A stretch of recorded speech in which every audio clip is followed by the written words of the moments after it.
Assalamualaikum warahmatullahi wabarakatuh.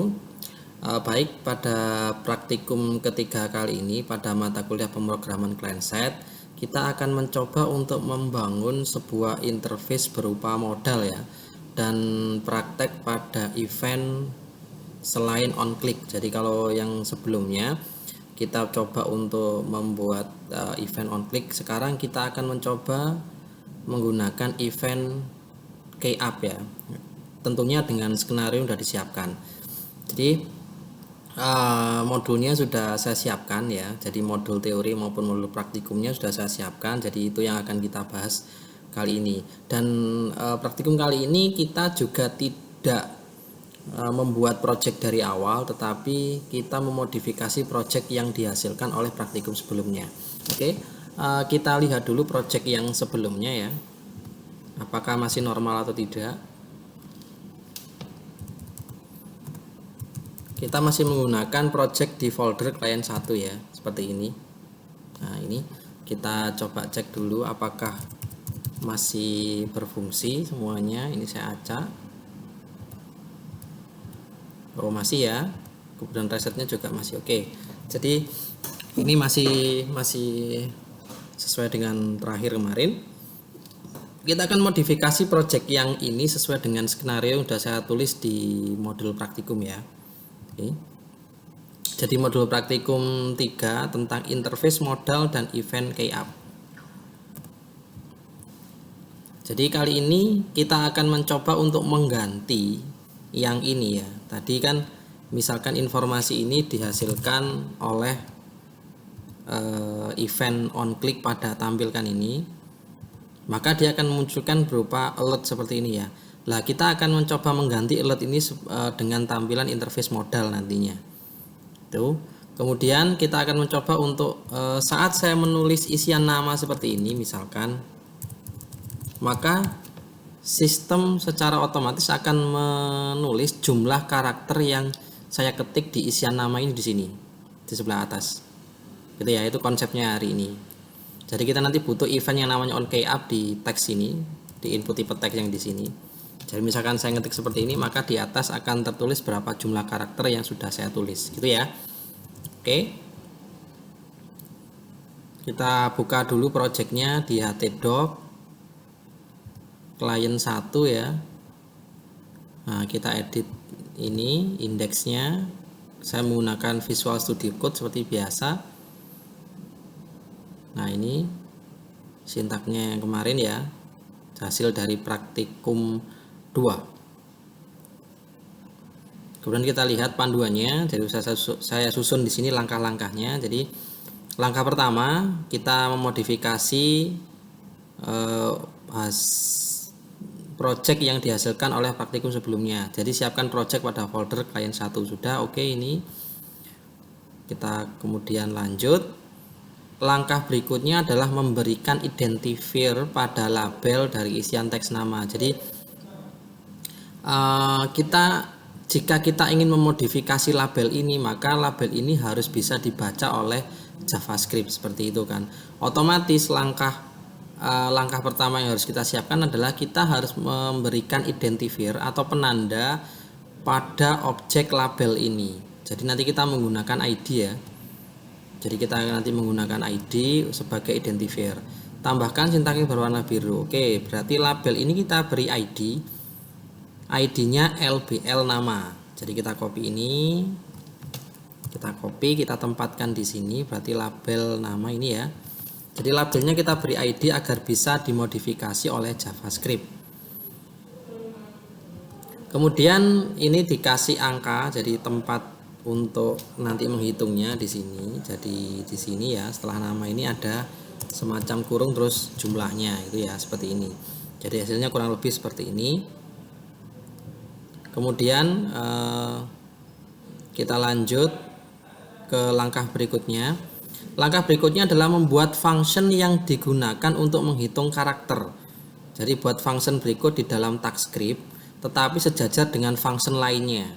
Jadi di sini ada banyak function ya. Kemarin ada 2. Function ini ditutup dengan ini, function ini ditutup dengan ini. Maka penambahannya dilakukan setelah function ini. Jadi sejajar dengan function lainnya. Kita copy, Saya jelaskan sintaknya. Paste di sini ya, kita tata seperti biasa.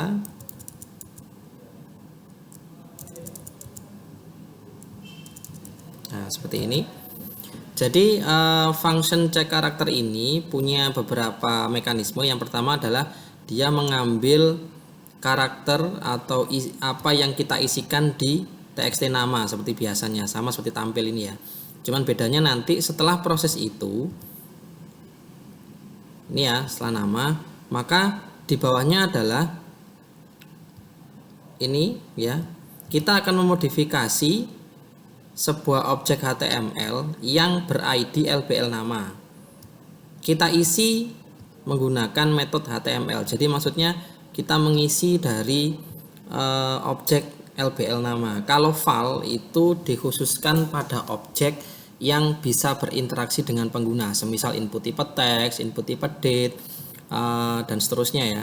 Untuk yang objek seperti ini, untuk yang objek yang tidak bisa berinteraksi dengan pengguna seperti ini, nama ini kan kita tidak bisa edit ya, kecuali kalau dari sintak. Beda dengan yang input tipe teks yang kita bisa tulis seperti ini, maka itu menggunakan metode .html kalau di jQuery. Beda ya.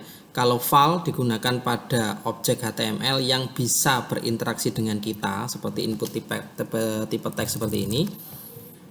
Kalau HTML digunakan untuk objek HTML yang tidak bisa berinteraksi dengan kita langsung, seperti nama, ini tanggal lahir ini bisa kita ubah lewat JavaScript nantinya. HTML diisi apa? Jadi isi dari LBL nama diisi apa? Nama, kemudian diikuti dengan buka kurung, kemudian diikuti dengan nama.length. Nama.length ini adalah sebuah fungsi yang digunakan untuk menghitung berapa banyak karakter yang ada di variabel nama. Jadi nama itu variabel dari sini. .length berarti ini menghitung berapa jumlah karakter yang ada di dalam variabel nama. Kemudian plus buka tutup kurung ya, seperti ini ya. Kita simpan. Oke, sudah. Langkah berikutnya adalah kita membuat event keyup ya.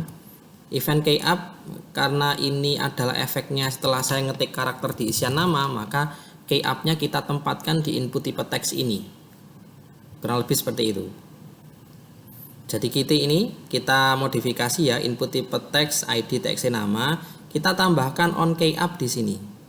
Kita copy ini, kita tambahkan on keyup di ini ya, input tipe teks txt nama, bla bla bla, kelasnya macam-macam ini, style margin seperti yang kemarin, kita tambahkan di paling belakang seperti ini. Nah, ini on keyup cek karakter. Jadi setelah dia event on keyup ini terjadi, maka dia memanggil cek karakter yang ada di bawah. Ini ya. Nah, ini on keyup itu seperti yang sudah pernah saya jelaskan bahwa on keyup itu akan dijalankan ketika tombol selesai ditekan. Berbeda dengan on keydown ya. On keydown itu saat tombol ditekan maka event dijalankan, tetapi on keyup setelah tombol dilepaskan maka baru dijalankan. Kita coba terlebih dahulu hasilnya bagaimana ya.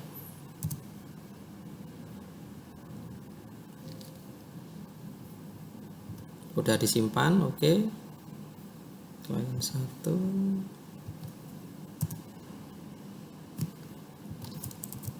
Oh, terjadi kesalahan, kita cek terlebih dahulu ya. Mungkin kita salah untuk pemberiannya.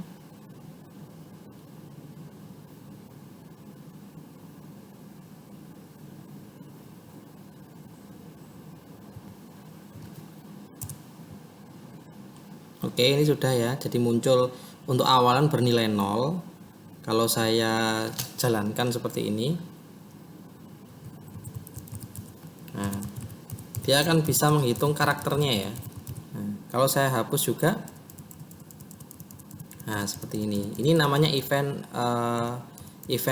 keyup ya. Jadi setelah misalkan saya tekan H gini, nah baru saya lepas, dia baru menghitung. Ini saya tekan terus, nah baru dilepas. Seperti itu ya, kurang lebih seperti ini. Nah, seperti ini. Oke, untuk skenario pertama kita sudah berhasil membuat event keyup dengan skenario untuk menghitung jumlah karakter yang saya ketikkan atau yang saya isi di isian nama seperti ini. Oke, langkah berikutnya, skenario berikutnya adalah kita mengganti ini. Kita mengganti informasi yang berupa alert ini menjadi modal ya. Yang harus kita siapkan adalah kita harus punya sintak dasar dari modalnya terlebih dahulu. Jadi ini ya, ini sudah saya siapkan sintak untuk modalnya. Jadi seperti ini ya, div kelas w3 modal, kemudian ada w3 modal konten dan seterusnya. Ini saya copy dulu, nanti saya jelaskan.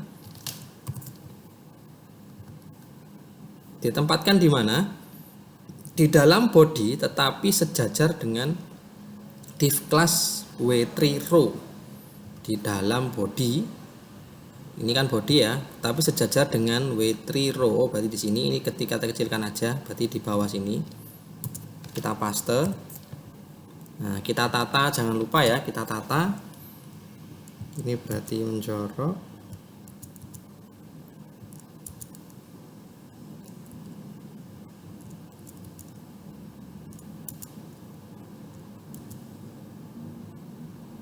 Nah, kurang lebih seperti ini.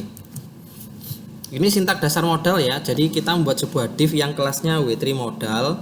Kemudian di dalamnya kita membuat kelas w3 modal konten. Di dalam konten nanti kita bikin 3 blok. Header, div kelas w3 container untuk kontennya, dan yang terakhir adalah footer. Jadi nanti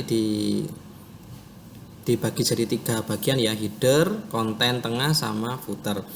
Sintak dasar ini bisa dilihat di panduan di W3 School baik secara online maupun offline yang sudah saya siapkan kemarin. Jadi seperti ini. Ini struktur dasar dari modal. Kita sudah punya struktur dasarnya. Langkah berikutnya adalah ini ya, langkah 7. Langkah berikutnya adalah memodifikasi sintak modal agar bisa diakses berdasarkan identifier. Jadi ini yang pertama. Jadi modal itu nggak akan bisa dipanggil untuk dimunculkan jika dia tidak beridentifier. Jadi kita harus punya ID, gampangnya seperti itu. Hampir sama, jadi seluruh objek HTML yang bisa diakses oleh JavaScript adalah yang ber-ID atau berkelas, tergantung kondisinya. Tapi di sini kita menggunakan ID karena harus unik ya. Jadi nanti di modal ini kita harus beri ID sebagai identifier gitu ya. Kemudian memberikan animasi pada modal saat diakses. Oke, nanti kita beri animated ya. Nanti ada sintaknya, animatednya. Kita bisa nambahkan animasi agar kelihatan agak bagus modalnya saat muncul gitu. Kemudian blok konten. Jadi kontennya kita modifikasi, mungkin biar lebih tulisannya biar lebih lebar, dan harus kita beri identifier juga ya agar JavaScript bisa mengisi nilainya di sini. Karena ini kontennya berupa P seperti ini tapi tidak ada ID-nya, maka JavaScript tidak akan bisa untuk mengisi di sini nanti. Maka nanti P ini, tag P ini kita harus beri ID agar bisa kita isi nilai dari JavaScript gitu ya. Oke, berarti langkahnya tambahkan yang berwarna biru. Jadi yang pertama adalah memberikan ID pada modal. Berarti di sini kita beri ID. Oke, berikutnya kita beri animasi pada modalnya ya. Di sini kebetulan saya menggunakan W3 animated top. Nanti bisa dicoba yang lain yang tersedia di W3 School. Jenis apa? Tambahkan di kelasnya di konten. Berarti sebelah sini paste ini. Kemudian kontainernya untuk headernya kita beri warna teal.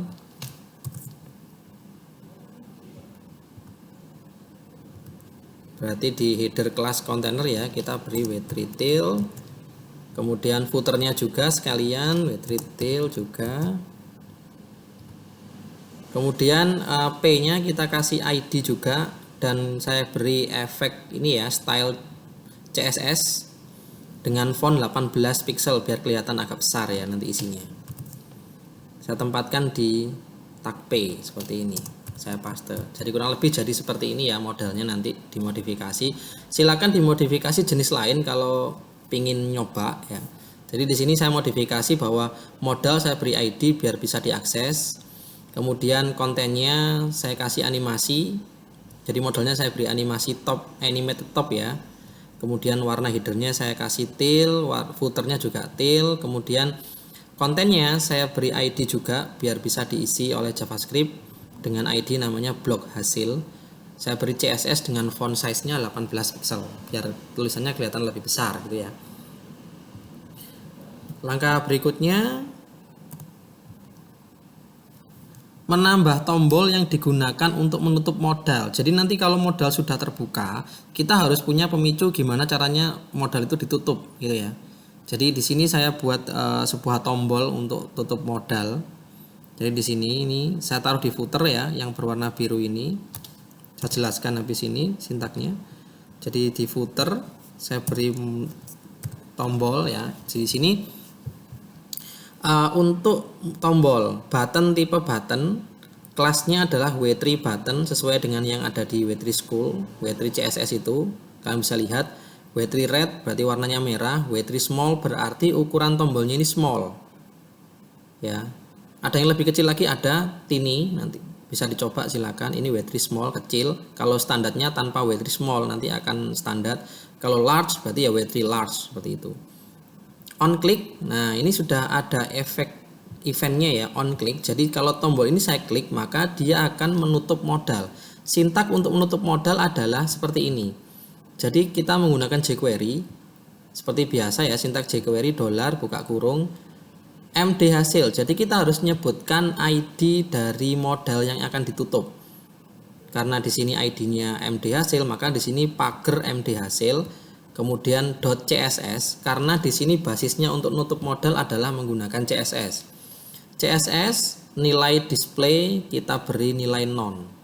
Jadi CSS atribut display kita beri nilai non.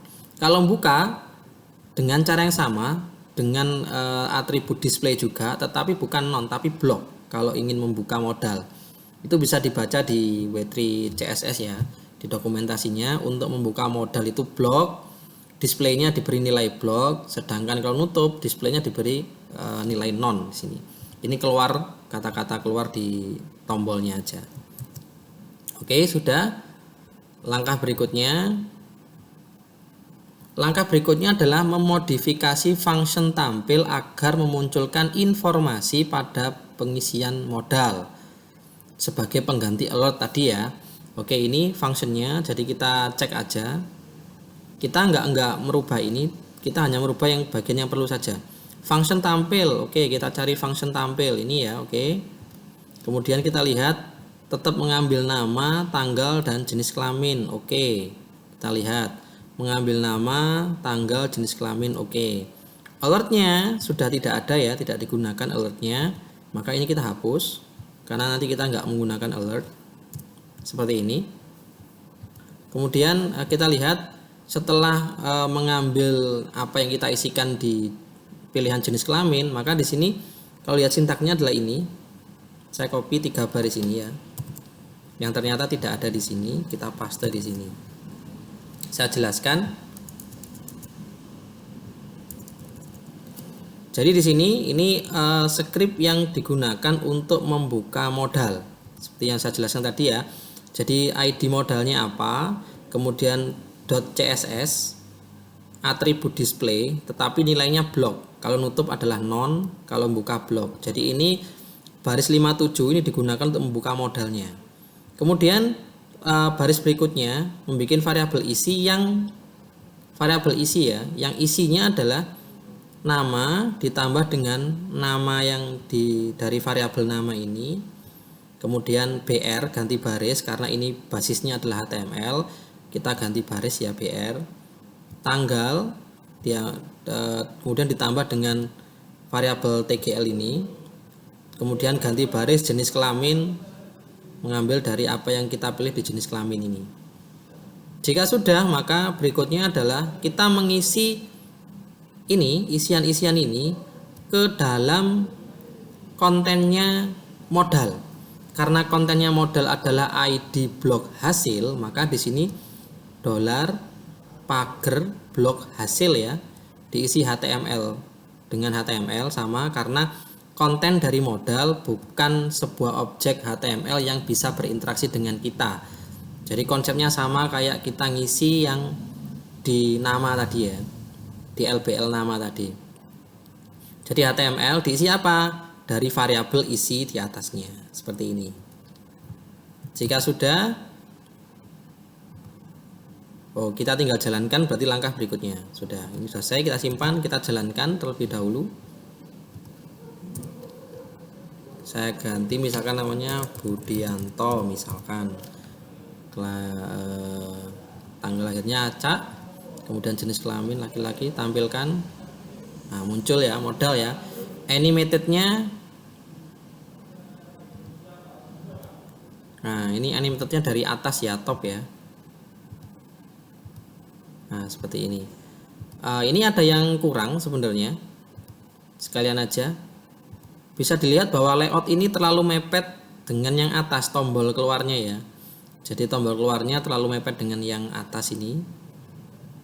Jadi kita beri padding dulu ya di footernya. Langsung kita edit di sini aja.